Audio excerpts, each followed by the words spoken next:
ఇక సినిమా కథలోకి వెళ్తే ఇందులో కథ ఏమీ ఉండదు. ఇది ఒక ఆలోచన మాత్రమే. మనిషిలోని మంచితనం, క్రూరత్వం వీటికి మానవ రూపం ఇస్తే అవే ఇందులోని సత్య అండ్ కల్కి పాత్రలు.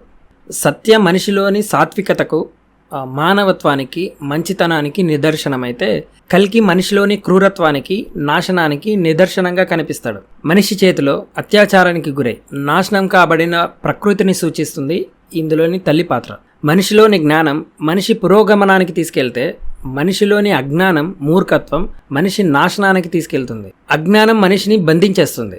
ఆ బంధకాల్లో నుండి బయటికి రావడానికి జీవితంలో ఎన్నో సంకెళ్లను విడిపించుకోవాలి. సరి అయిన తాళాన్ని తీసుకొని తన సంకెళ్లను తానే విప్పుకొని అజ్ఞానం అనే బంధకం నుంచి బయటపడాలి. ఈ యుద్ధం అంతా మన మెదడులోనే జరుగుతుంది. మన సంకెళ్లను మనమే తెంచుకొని అజ్ఞానం యొక్క బంధకాల నుండి బయటపడి జ్ఞానం యొక్క వెలుగును చూడాలి అనే విషయాన్ని సత్య క్యారెక్టర్ ద్వారా సింబాలిక్గా చూపించాడు.